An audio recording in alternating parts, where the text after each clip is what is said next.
আসসালামু আলাইকুম।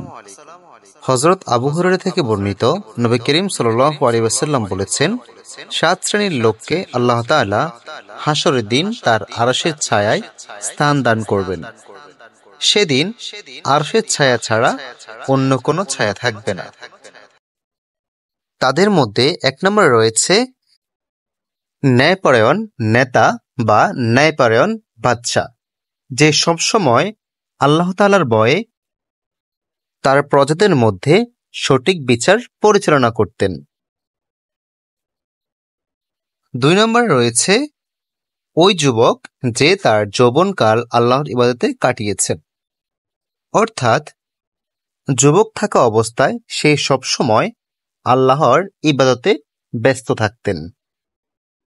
3, এমন ব্যক্তি বা মুসল্লি যার অন্তর মসজিদের সাথে সাঁটানো থাকে, অর্থাৎ মসজিদের সাথে লেগে থাকে। একবার মসজিদ থেকে বের হলে পুনরায় প্রত্যাবর্তন না করা পর্যন্ত ব্যাকুল থাকে।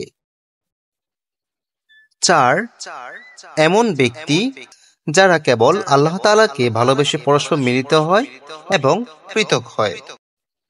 5 নাম্বার হলো যে ব্যক্তি নির্জনে আল্লাহর ভয়ে অশ্রু বিসর্জন দেয়, অর্থাৎ আল্লাহর ভয়ে কাঁদতে থাকে। আল্লাহর আযাব সম্পর্কে সে যখন জানে তখন তার চোখ থেকে অশ্রু ঝরে পড়ে। আল্লাহর জাহান্নাম থেকে সে আশ্রয় চায়। 6 নাম্বার হলো যে ব্যক্তি কোনো সম্ভ্রান্ত বংশের সুন্দরী নারী ব্যভিচারে লিপ্ত হওয়ার আহ্বান জানায় আর ওই ব্যক্তি শুধু আল্লাহর ভয়ে বিরত থাকে, অর্থাৎ সে আল্লাহর ভয়ে ওই নারীর সাথে ব্যভিচারে অসম্মতি জানায়। এমন ব্যক্তি আল্লাহ তাআলার আরশের নিচে ছায়া পাবেন। 7 নম্বরে রয়েছে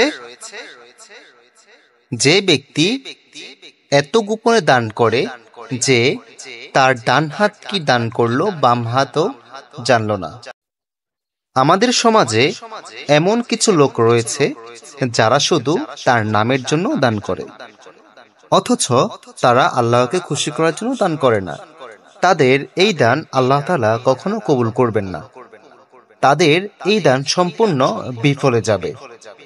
তাই আমাদের উচিত এমন ভাবে দান করা যাতে আল্লাহ তাআলার নৈকট্য অর্জন করা যায়, এবং যদি দান করতেই হয় তাহলে এমন উদ্দেশ্য রাখা দরকার যে আমি দান করলে যাতে অন্য একজন মুসলমান ভাইও সে দান করবে। তাহলে আজকের ভিডিও আমাদের এই পর্যন্তই। ভিডিওটি ভালো লাগলে অবশ্যই লাইক কমেন্ট করে বন্ধুদের সাথে শেয়ার করতে ভুলবেন না। আর এমন যদি আরো ভিডিও চান তাহলে অবশ্যই আমাদের চ্যানেলকে সাবস্ক্রাইব করে রাখুন। ধন্যবাদ।